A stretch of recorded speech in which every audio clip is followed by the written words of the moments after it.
Speeding. Speeding. Speeding. 5, 4, 3, 2, 1. The world is changing faster than ever. What used to take decades is now taking years or even months. What you see right now is the illusion that people have had for many decades about the workplace being this secure place to work the rest of your life. For the first time in the history of our nation, our children will not do as well as us. We've seen our friends get laid off, we've been laid off, we've had our pay cut. People are overworked and underpaid. They seem to have less time and less freedom. They live under constant pressure. This is going to be forced. And so even if your employer loves you, they may have to cut you. There's something wrong that on Monday morning, the heart attack rate increases by 35%. Technology is accelerating, job security is declining. It just doesn't seem like the old models of making a living are as reliable as they used to be. Every aspect of our lives, there's a better way out there, but we're still doing it the old way. We live in the greatest country on the planet, and there are a lot of people sitting around complaining and being cynical. Like everyone's whining about this old model, and I'm like, why don't you leave it? Look at all this over here. Look at all this opportunity. Since so much of our lives revolve around our work and the way we make our living, many people are thinking there just has to be a better way. The biggest challenge facing our world today is not making money, is what are we going to do with all the displaced, unemployed people? People are afraid that they're going to make the wrong decision. People are afraid of the unknown. People are afraid that maybe I don't have the skills. Hey, sports fans, industrial age is over. It's dead. It's dying. That's why going to school to get a job is an obsolete idea. A steady paycheck is an industrial age idea.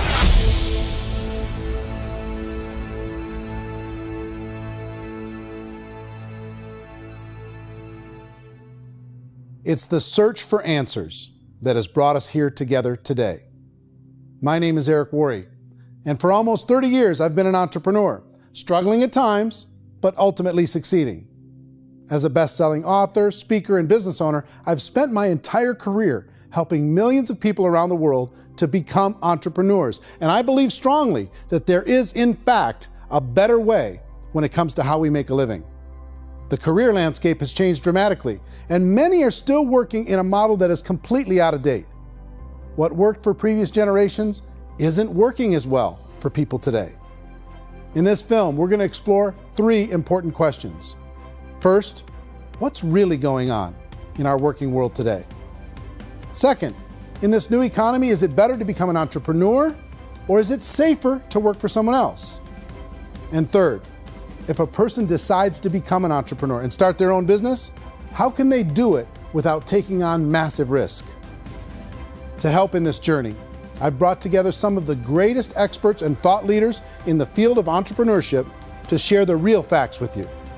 My intention is to give you new information that will allow you to make choices that are not limited by an old, outdated model. Let's start by understanding what's going on in our working world today.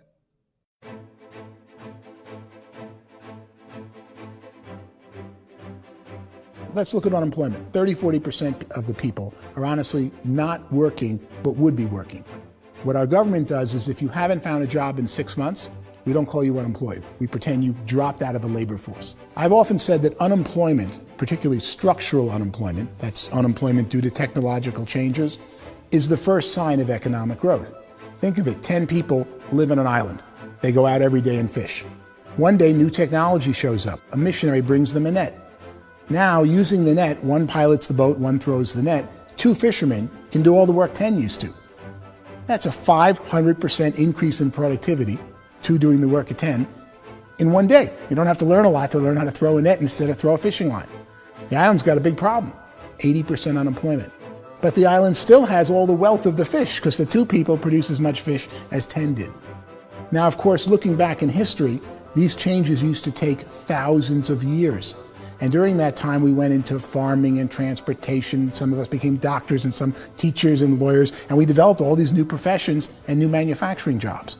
Today, these changes are occurring literally in one day when a new technological advance occurs, and we don't have the social structures to deal with it or to retrain the unemployed people. So one of the things that I think is interesting as I travel across the country and really travel around the world is the way that we work and the way we get paid for work is changing pretty dramatically. On a global basis, everything is being turned upside down because of the rapidly advancing technologies. They are eliminating many jobs, and we have been left with many people not prepared for the jobs that exist. A lot of demand in public companies was to squeeze out all the fat and to get just as much margin as we possibly could, and fat equals humans. So this idea of job security in information age is so obsolete, but it's still taught inside our school system, and that's where the problem starts. There's no financial education in the school system, and people are still trained to be employees to work for that paycheck. This is a chart on the middle class. What's happening in the middle class, those that went to school, their incomes have been coming down for years. And parents still say to their kids, go to school, get a job. Now what happens to all those middle class people who are dropping off the ends of the chart? Well, they become what's called working poor. And this is what happens to working poor. But they say poverty is ending. Well, poverty may be ending, but working poverty is going up. And this is food stamp usage. So food stamp usage in America is going through the roof right now, because people cannot earn what they call a living wage. Most people have experienced financial pressures that I think are probably greater than they have been in the past. If you're not working for yourself, then it's going to be a pretty hard road for a lot of people. Today, if you're going to control your future, the 40-40 plan is gone, where you can graduate from college and get a job and work for 40 hours a week for 40 years. That day is gone. So some of these charts actually tell you what's going on. And this is a really interesting one, you know. People are going back to school because if I go back to school, I'll get a nice job. But this is what's happening to, it's called Sallie Mae, which is the student loan guys. Student loan is going through the roof. It's now over $1 trillion, and student loan debt is worse than credit card debt. So when people stopped using credit card, the government got people into student loan debt. And the problem with student loan debt is you can never be forgiven. See, with credit card debt, you can declare bankruptcy and then all's forgiven. But student loan debt, you can declare bankruptcy, you still owe it. It's the worst of all debt. But this is the next picture. Look at this chart here. This is what's happening to wages of college graduates. It's going down. So you go to college, you rack up all this debt, but you earn less money. Now, that's not that intelligent. Average person who's been working a lifetime in America today is ending their lifetime at 65 with about $41,000 in assets. They earned just enough to survive. I think in the United States we have something like 17 trillion in debt. That's just the federal government debt. We got another 2 in municipal and in other, let's call it almost 20 trillion government. We've got 40 trillion in private debt. That comes up to close to 60 trillion.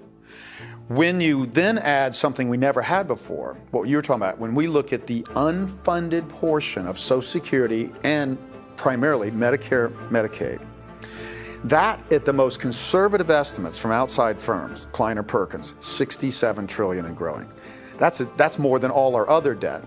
There's less conservative estimates that say it's 84 trillion or higher. I added up conservatively $127 trillion in total debt. Debt is a financial drug. When you take it to excess, it's like taking a drug. Yeah, it makes you feel better, it enhances your performance, but at a huge cost, eventually it kills you. And so that's what happens. We keep doing more and more debt, and you get less and less results, just like a drug, until the debt gets so high that it crushes the whole system. That's where we're at, 8.2 times GDP. You know who I feel sorry for? I feel sorry for the person who dreads going to work, who is sick to their stomach on Monday morning, who hates their alarm clock, who gets a little glimmer of hope on a Wednesday because it's hump day and says, thank God it's Friday. And they live for those 2 days a week where they get to be themselves and they don't have to be around people they don't like, and they don't have to play the political game in the office, and they don't have to live this half life. The person that works 50 weeks a year just to be able to have the 2 weeks for vacation. And you know what happens to most of them nowadays? They don't have a vacation. They have a staycation. They have time off of work, but they don't get to go where they want to go because they're overextended. They've got all this debt. They got all this situation. They hate their alarm clock. They can't sleep until they're done. They have to spend most of their life in traffic. I feel sorry for that group of people because there's a better way. They just don't know it. I see this really interesting attempt at rugged individuality in a 6x8 rectangle.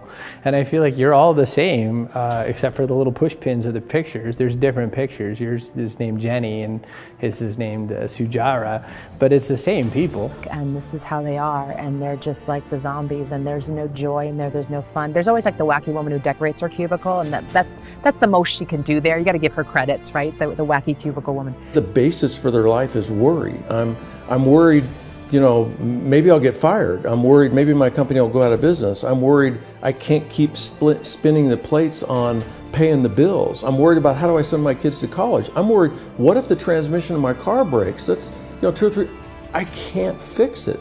People live in a sea of worry, and it eats at them. Those signs that people held up during the Depression didn't say looking for gainful employment in a cubicle. It said looking for work. Work is what we're looking for. Job is just a unit of measurement. Work is what we're going after. It's time to look in the mirror and say, it's not the economy, it's my economy. It's my little world of where I am. I need to improve. I'm not going to wait for the economy to come back because frankly, the economy is doing great in this country. So I'm here on Wall Street, the financial center of the universe, the financial capital of the world. This is where most people's money goes to at least be held for a time, right?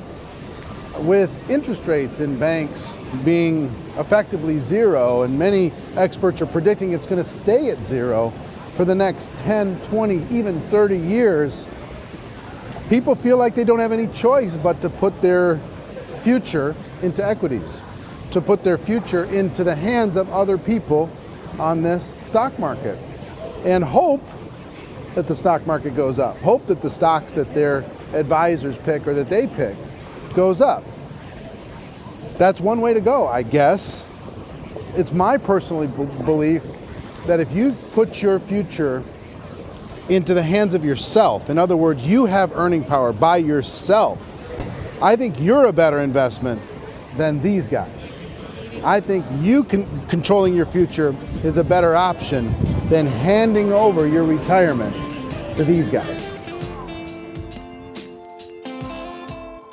The average household income in the United States is approximately $50,000 a year, what they call the middle class. To reach the top 25% of income earners, you'd need to earn at least $90,000 a year. To reach the top 10% would be a household income of $140,000, the top 5%, $190,000, and to be in the top 1%, you'd need a combined household income of at least $380,000 a year. So here's the question. What do you think would give you the best chance to move up and get to the top 10%, the top 5%, the top 1% or beyond? In my opinion, and in the opinion of many, many experts, the answer is to become an entrepreneur, to become your own boss. I think you have to be a business owner. I can't, the only time I ever say to someone it'd be great to be an employee is when they've already told me they've surrendered. I only tell people who are wounded spiritually that they should be an employee. And it's that feeling that you get when you pick up the backpack off the little Cub Scout and say, "Don't worry, little guy, we'll get you back to the camp." You know, it is in no way a kindness when I tell someone they'd be a great employee. The other status symbol really increasingly is lifestyle. I mean, people can own their own business, maybe even work out of their house. That, I tell you, people admire that. Like, gosh, I wish I could do that. The spirit of the entrepreneur is to be a risk taker and to be resourceful and unstoppable and to have a vision of yourself beyond where you are and not willing to settle for life as it is. Think about the great entrepreneurs. They're visionary. They have heart. They're willing to do today what others won't so they can do tomorrow what others can't. Personally, I don't think of the new economy, the old economy. I create my own economy. The entrepreneur's in control.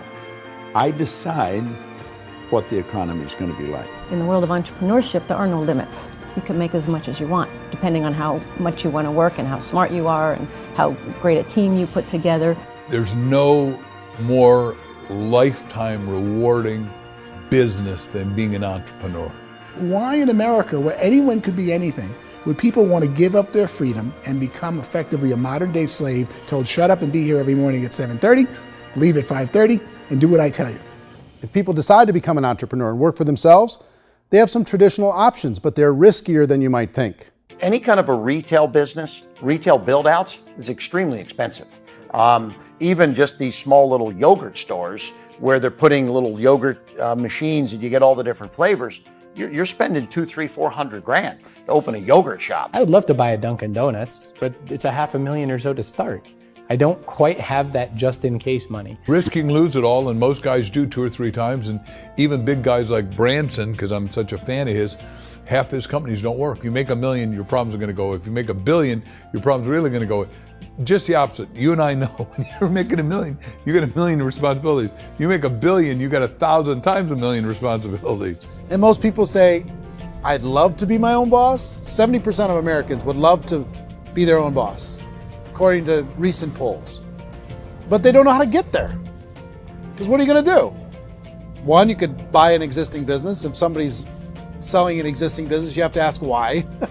Usually because it's probably hard. It's probably not making as much money as they hope. 2, they could buy a franchise. A little less risk, proven system, but it's expensive to be able to do that. 3, they could start something from scratch.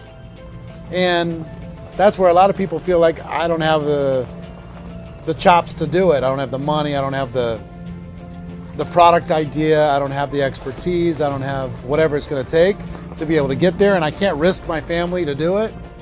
So 4th, they could become an investor. A lot of people in this town invest to try and figure out a way, but you got to be pretty smart with that game too, right? Venture capitalists, who are the very best and most sophisticated in investing in new breakthrough businesses, make it on 1 out of 11. That means 10 out of 11 are mediocre or fail. Most of them fail. That's the risk there. An angel investor is lucky to get 1 out of 15 or 20. A business is a team sport. Like, I have to have accountants, I have to have engineers, I have to have systems designers, I have to have sales, marketing, I have to have accounting, I have to have mission statements, I have to have legal and all that. The average Joe Schmo, even me, I go out there, I don't have the skills to put a business together. I think the bottom line for the 4 traditional options is they take money, sometimes a lot of it. They take expertise, and they take time. All of that adds up to just too much risk for most people. I bought a business from somebody else and it was a lot of work. And you start wondering, what did I just buy? Because I guess ultimately I own your email list and I just overpaid for it. People that start their own business, they spend a lot of money, they spend a lot of time, a lot of effort to get things started. And the more you invest on the upfront, the harder you typically work at it. Well, I can tell you what the success rate is of a restaurant. What is it? They're crazy enough. About 90% of them fail. About 90%, in how quickly? Year less. Wow. And if we're talking non-franchise, we're talking franchise, Sure. That's totally different. Yeah. But our students aren't getting franchise restaurants.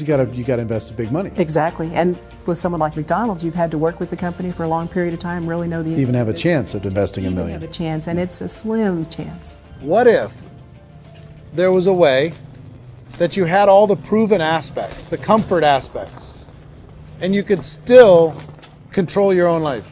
What if there was both? In other words, you didn't have to create everything from scratch. You didn't have to be a super leader. All you had to do, what if there was a proven product already? You didn't have to create the product. And there's a proven system already, proven training already. Everything except an employer. That was the only thing that you didn't have. Do you think more people would be open to working for themselves in that environment?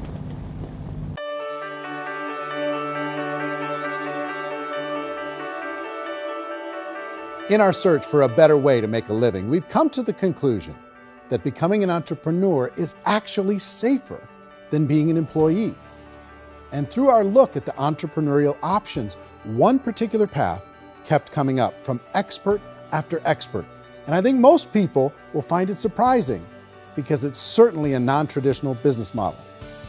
That model is for people to start their own business and become an entrepreneur through the creation of a network marketing business. Some people call it direct selling because the product is being sold directly from the manufacturer to the end consumer, cutting out the middlemen. Other people call it multi-level marketing, or MLM, because there are multiple levels of commissions paid. The most common term today is network marketing, because network marketing best describes using a large group of independent distributors, independent entrepreneurs, to move a product or service more efficiently. So my friend here, Donald Trump, and I, we always write about the network marketing industry. And the reason we support the network marketing industry is because it really is a business school for entrepreneurs. Because most people come out of school looking for a paycheck.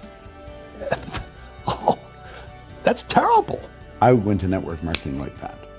I think if it didn't exist, we should invent it. It is that good. I think direct selling is a great way to do business today. It's very easy to get into that industry, and you can be self-employed, be in effect an entrepreneur. When we see multi-billionaires adding network marketing companies to their portfolio of companies, that would be a clue. When we see people who are very famous authors and very famous business people endorsing the industry, that would be a clue. These network marketing companies aren't $50 million companies, they're billions and billions of dollars. They lead the stock market, they're major companies. When we're going to get it? You know, and you're going to school to work for a paycheck, but if you want to be rich, be an entrepreneur, and network marketing gives you the spirit to be an entrepreneur. A traditional company will spend up to 50% of their total revenue on marketing. Network marketing companies use a different approach.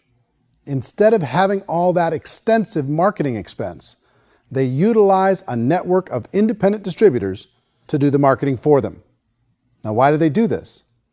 First, because word-of-mouth advertising is so much more effective today than traditional media advertising. Second, some products need to be explained or demonstrated, and an independent salesperson can do that more effectively than an ad campaign. Third, it's completely efficient. The company only pays for the marketing of their product if a sale happens and not before. Imagine if Amazon allowed you to become an independent distributor and paid out 40% of its revenue to that distributor group. All you had to do as a distributor was recommend a product, and if a person bought it on Amazon, Amazon would take care of all the logistics, and you'd get paid for bringing the customer. Now imagine you got paid for every purchase that customer made for the rest of their lives. Well, Amazon doesn't offer this option, but network marketing companies do. 85% of all buying decisions in our society are made as a result of word of mouth or reputation. We're recommending things to each other all the time. You know, who's your dentist? Who's your doctor? Who's your lawyer? What detergent, are you using? What legal system are you using? What product are you using? We're talking to each other about the things that we love anyway. When you go into a big box retailer, you're lucky if the clerk looks you in the eye, much less gives you any detailed or accurate information about what you're purchasing. So of course, this personal information, this education coming from a friend, a neighbor, a relative, or even a stranger, but one who has experience with the product is extraordinarily valuable. As a matter of fact, network marketing can educate consumers probably better than any other form of marketing. It certainly can do better than advertising because advertising usually has a certain hype to it and you can only get limited information. So, network marketing trumps advertising. If you were a typical sales company and you wanted to sell $1 million a month worth of product, you might go find 100 superstar salespeople. The quota would be $10,000 a month. So network marketing as a distribution system just flips the numbers. So we use 10,000 happy, raving fans of a particular product, and we don't concern ourselves so much with how much product each one of them individually sells. If they sell just $100 or $200 a month, and there's 10,000 of them, you're selling $1 million to $2 million a month worth of product. And that's the best way I can explain how network marketing works. This is the marketing arm of the company. There's not money being wasted on bricks and mortar. There's not money being wasted on inventory that's sitting stagnant somewhere. There's not of employees standing around that don't have customers.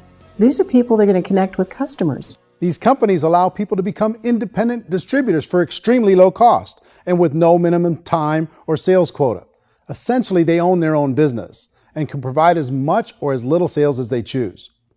In other words, the distributor gets all the benefits of traditional business ownership without the risk. The advantage of network marketing is the ease of entry, the low risk, and the low startup cost, because almost everything else has very high risk. You can get in for a minimal investment. You're buying into a system that's already been proven, products or services that have been proven to work. The keys to network marketing is providing an opportunity for the masses to get involved, providing an opportunity for the average person who doesn't have the resources to start their own business.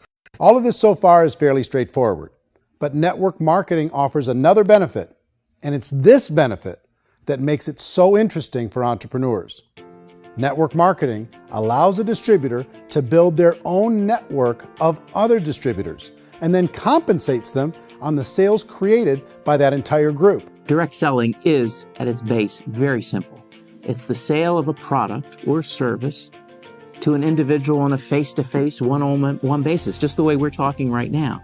But there's an important element as well, and that's the offering in conjunction with that sale of product, the offering of an opportunity for someone to make something of themselves. No matter what your social status is, no matter what language that you speak, I mean, look how many unbelievable people are becoming successful that speak every kind of language out there. What an awesome gift to give the world. Instead of having to work your way up in a system and prove that you could be a sales manager, they just decided everybody can be a sales manager. Everybody gets to build a sales team from day one. And so what that brought into the system of growth as a direct selling company is the concept of compounding or geometric progression. Because now you can actually grow a sales force very quickly because everybody is enrolling people in their own sales force. People who are like, oh, this is weird, I'm building a sales team, or what do you think you do at a regular company? How do you think a regular company works? Network marketing is the only industry that doesn't say your past determines your future. It looks at your past and says, okay, now what can we train you to do so you can have a great future? Every other employer out there wants to exploit you for what you already know, not teach you something new. Network marketing has the potential to save the United States and the world because it's going to teach people not to be employees, but to be entrepreneurs.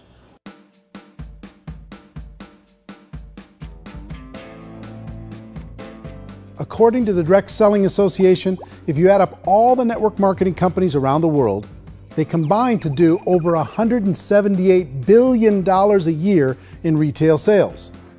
To give you an idea of how big that really is, the NFL, the National Football League, does approximately $9 billion a year. The music industry does a little more than $16 billion a year, and the movie industry does about $80 billion a year. Using a conservative average, network marketing companies pay their distributors about 40% of that $178 billion in the form of commissions, which adds up to more than $71 billion a year. That's almost $6 billion a month. It's almost $200 million in commissions every single day. So it's certainly working, and people are making serious money in network marketing. With the growth of the direct selling industry over the last 10, 15, 20 years, we've seen a broader understanding of the channel. We have seen more and more people getting involved in the business, so our penetration in the marketplace has increased, and thus the understanding in the marketplace of who we are has increased. And we've seen non-direct selling companies look at the direct selling model and say, something's going on there. People are making money, companies are being profitable, individuals are being motivated, product is being delivered to market. Maybe we should explore this. Some people think only the people at the top make money. Well, let's take a look at that as well. In the network marketing profession, there are roughly 500 people in the world who earn over $1 million a year. If you round that number up to $2 million a year, that adds up to about $1 billion a year. That takes the $71 billion paid out each year down to $70 billion. So where does the rest of the money go? The vast majority goes to part-time people making anywhere from a few $100s a month to many thousands of dollars a month. It goes to people who choose to make it a full-time career move and earning even more than that. Every day, people are using the money they earn through network marketing to pay off debt, have more fun, and improve the quality of their lives. Everyone I know in network marketing has been doing that since the 50s. They go to work when they want to go to work. They stop working when they want to take time with their children to have a leisurely breakfast and discuss issues and driving to school. They go back to work when they get home, wherever they're working out of. The biggest thing that I've seen is people that have become much happier in their life. MLM has probably made more millionaires of more people in more countries, and I've spoken to them in 67 countries, than any other single form of business, starting from nothing. If they have a choice between working a job for the next 10 years or working a network marketing business for the next 10 years, the result of working the network marketing business will be better. A lot of people within the industry go on and make this a career and do extremely well at it. Network marketing has been nothing but good for everyone I know that's been involved with it because they did it seriously and they played full out and they've been very successful. It's been a constant barrage of success stories and people showing off stuff that they got as a result of it. How many people are involved? Approximately 16 million Americans and 96 million people around the world are currently participating in network marketing. And in a recent poll, 82% of those people report a good, very good, or excellent experience with network marketing. So people are happy.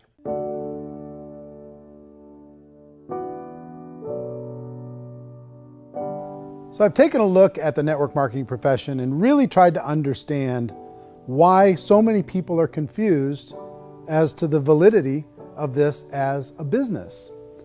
One is this pyramid shape. People get really messed up with this pyramid. Oh, it's one of those pyramid things.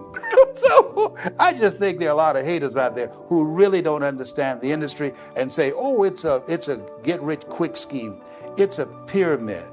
Well, corporate America is a pyramid scheme. You know what I mean? It goes like this. You have thousands of MBAs, let's say working for Ford or General Motors or Coca-Cola.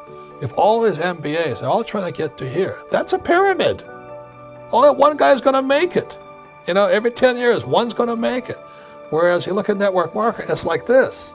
So you're here, and your job is to develop other CEOs coming up behind you. So it's an inverse pyramid. In network marketing, it's a very simple concept. If you sell product, you get paid. It is paid based on production. There is no first mover's advantage. There is no investment component where the more somebody spends, the more they're entitled to make. So the two are polar opposites of each other. It doesn't matter what shape the company is or the compensation plan is shaped, whether it's a circle or a pyramid or a triangle or a trapezoid, it doesn't matter. If compensation is coming primarily from recruitment, then you've got a problem. On the other hand, if an operation is basing their compensation to participants on the basis of sales, even when those sales are generated by people you've recruited, well, then you're a perfectly legitimate enterprise. That's the legal test, it's the practical test. Another issue that's been true in the past that is no longer true now is people used to be in network marketing loaded up with products that they couldn't sell and they ended up a loser. They ended up with a bunch of product in their garage, they ended up with a bunch of products sitting in their kitchen shelves or whatever, and they thought they could sell it and then they weren't willing to or able to sell it and they ended up with a bunch of stuff and they were bitter about it. There was this thing called front loading where you had to buy if you bought $25,000 worth of product, you got better commissions and all this. Today, it's almost all done by computer. It's direct mail comes from a warehouse somewhere else. You don't have to have all this inventory. You don't have to stock up. It's a paperless world now. Most of it's done online. You have a back office. It really works. And I mean, the technology has changed everything. Third issue is people start talking about 99% of people in network marketing don't make any money. Well, we've talked about that over the course of this journey together. Almost $200 million a day is being paid out to network marketing distributors around the world. The naysayers, the people who say that it doesn't work, are usually the ones who just don't know how to make it work for themselves. And so they're giving you an opinion, and I tell people, don't confuse people's opinions with expertise, because opinions are free. And don't confuse sincerity with the truth, because people could be sincerely wrong. But here's the reality inside of network marketing. The vast majority of people that get involved in network marketing just become customers and they get involved to be able to purchase product at a lower price.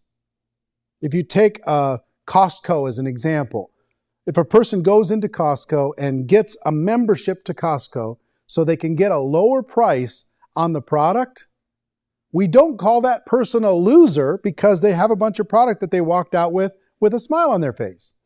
Yet when some people want to take a look at network marketing, they say, well, those people, they're just using the product and they aren't earning an income, so they must be a loser. They're not a loser, they're a happy customer. That's the vast majority of people that are involved in network marketing. Now, a smaller percentage of those people decide to go build a business. They earn $300 a month, $500 a month, $1,000, $2,000. That's the bulk of earnings in network marketing. And then there's the few that really decide to take it serious, really decide to build a large network, really work to make that network very, very productive. And those people make huge amounts of money and there's no cap. What I do as an outside economist, just somebody looking at this industry like any other industry I speak and say, look, what's the realities of this? 1% do incredibly well. 10% generate some additional income at pretty low risk and effort, that's fine. And 90% of people roughly end up customers. One thing that I think is real when it comes to people's perceptions about network marketing is people put this, and distributors, I think, involved in network marketing have some responsibility for this. They have sometimes unrealistic claims about the product or about the income. Most people who become distributors, they want the money, they want to be successful, but they don't have the skills. They don't know what to do. And when people don't know what to do and they're in a new business, they're scared. And when they're scared, they panic and desperation kind of sets in. So they think everyone they talk to has to get in. So if I talk to you and you say, well, no, I don't have time to do that, they're like, no, I need you. You have to do this or I won't be successful. So I start clawing on you. I start that desperation. So then I start making claims about the product, which are not appropriate, probably not even true. Or I start saying, oh, let me show you how you can make all this money and you don't have to do anything, Eric. And so you just totally misrepresent the opportunity, and you're clingy with people because you think you need everybody to be successful, and you don't. You know, one of the messages that I try to deliver most forcefully to companies as well as salespeople in direct selling is that you don't have to overpromise. The reality is in network marketing, there's a lot of hard work involved. There's a lot of effort. You're going to have to develop yourself. It's a business like anything else. It's going to take some time, but in my opinion, it's better.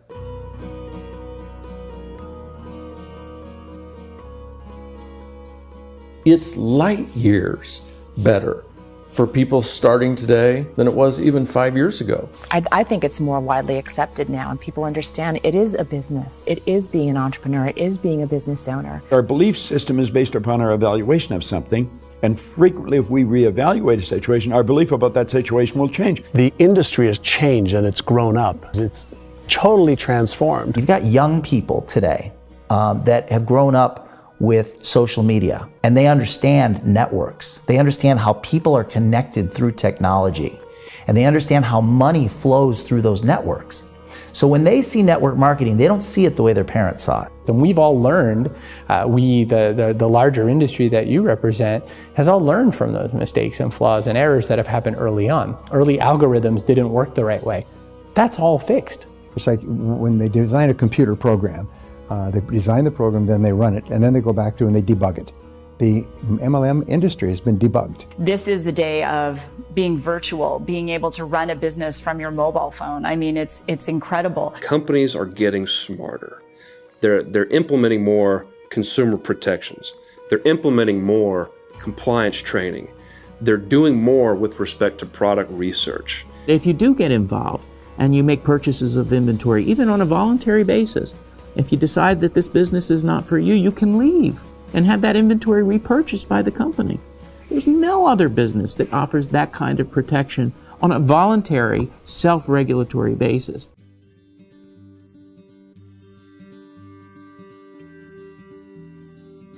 If you decide to look further into a network marketing business in order to generate more cash flow for your family, I would recommend reviewing the following 4 elements.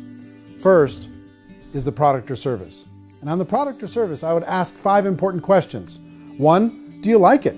Is it something you would feel comfortable sharing with others? 2, is there a recognized need in the marketplace? It's hard to create a need if one isn't naturally there. 3rd, does the product meet that need? Does it solve a legitimate problem for consumers? And 4th, is it priced to sell? Can it compete in the marketplace? And fifth, is it priced for profit?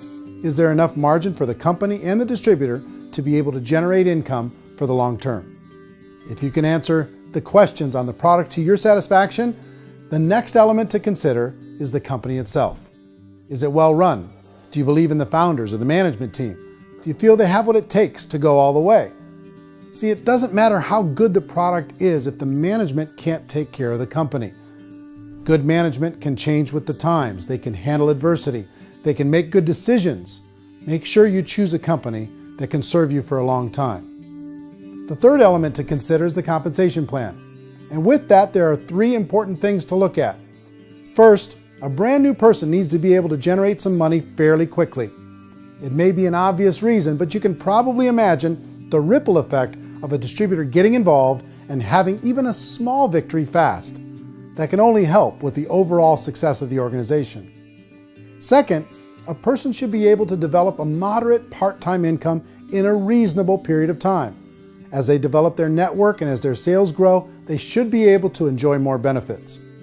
And third, for the people who are really serious, for those who decide to really go pro in the network marketing profession, there should be the possibility to make a serious full-time income if they work hard and are committed to developing their skills. If you're comfortable with the product, the company, and the compensation plan, the last thing you should look at is the support that will be made available to you. Does the company have a website? Does it have a solid online reporting tool? Do they have comprehensive training available? Do they host events to help you build your business? If you decide to do this, what kind of a support system can you plug into? Choosing a network marketing company is a personal decision. But evaluating the 4 elements of product, company, compensation plan, and support is a great place to start. Is the company promising that you're going to get rich quick or that you can make a lot of money without a lot of effort? That's a red flag. Is there a product that you really believe in that you think can be sold? Or are you being told by salespeople or the person who's trying to recruit you or by the company itself that don't worry about the product, all you have to do is recruit other people into the business? Red flag, warning sign. If you're hearing that, take a second or even a third look. Get to know the customers, the products, the business, have some success, and see where the opportunities might take you to move up in the organization. You want to find out how concerned are they about my education, my training, and my development? Is there a space for me to grow? Most important question. Learn everything that you can about the product. Make sure it's something that you believe in, and learn everything you can about the industry and work that system. You have to be very passionate about whatever that company is doing. I would get involved. You can always test drive anything, the product, the service, the community, and then lean into it a bit. If it feels good, then lean into it a lot. Behind me is the Lincoln Memorial. And this is a place where Martin Luther King Jr. had his famous "I Have a Dream" speech. And at that speech, he talked about his dream for equality for everyone around the world, and that's a noble dream. But I think more people need to remember what it was like when they were kids and the dream was still alive in them. Before it got beaten out of them by reality, by this paycheck, by these responsibilities, and by having to live for this job to pay the bills. I think people need to remember that, go back to that. Once they know that there's a better way, I think their future is going to be much brighter. They can live a better life.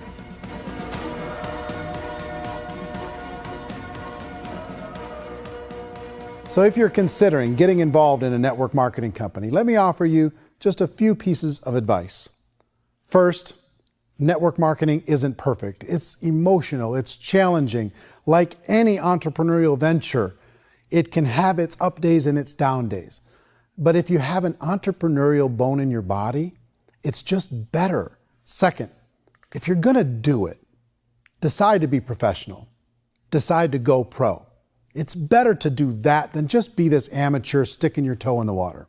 Third, as any professional, you're gonna have to learn some new skills. And I promise you, inside of the network marketing profession, they're not too difficult to learn. Fourth, like anything worthwhile, it's gonna take some time. Don't expect that you're going to get to the finish line right out of the gate. And fifth, it's worth it. It's worth it to be able to take charge of your life again. It's worth it to be able to control your own financial situation. It's worth it for the people you're going to be able to spend time with. It's worth it for the things you're going to be able to see and the experiences you're going to be able to experience. It's worth it for the causes you're going to be able to contribute to, the lives you're going to be able to touch, the customers you're going to be able to help, the friendships you're going to be able to develop. I promise you, it's worth it. Remember, most people are searching for answers just like you are. But I do have to tell you the catch to network marketing. If there is a catch, if you want to understand this from an emotional point of view, people say, well, it sounds too good to be true. It's not, it's hard work. But here's the catch. Most people still don't understand it. So you're going to have to endure the loss of social esteem from ignorant people. The uneducated will think less of you.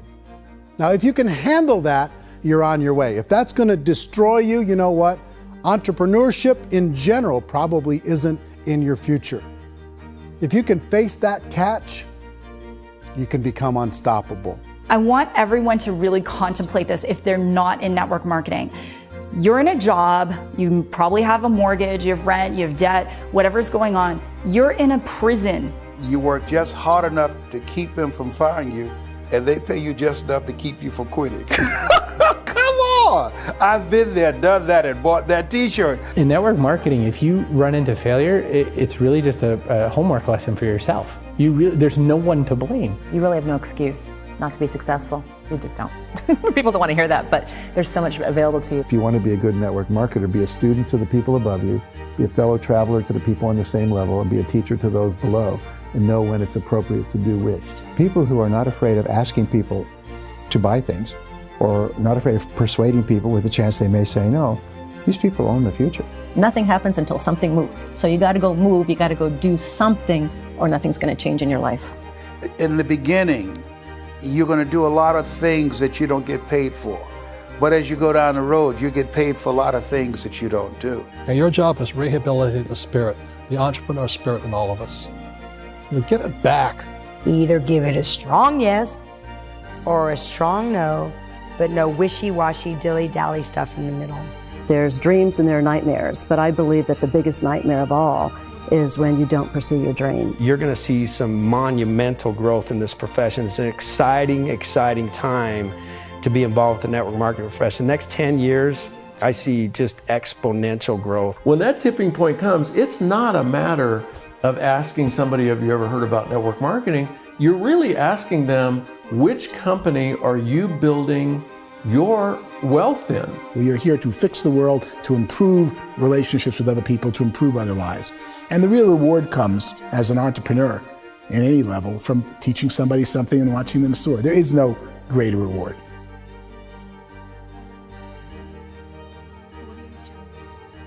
Life's too short to spend it living someone else's dream instead of your own. It's too short to spend it living at a fraction of your potential. Can being an entrepreneur be a challenge at times? Sure. But here's what you get in exchange. It can be yours. Something that you built, something that you created, something that you made happen. This balloon represents your dream. It represents entrepreneurship. My wish for all of you is that you would reach out and grab it. The choice is up to you.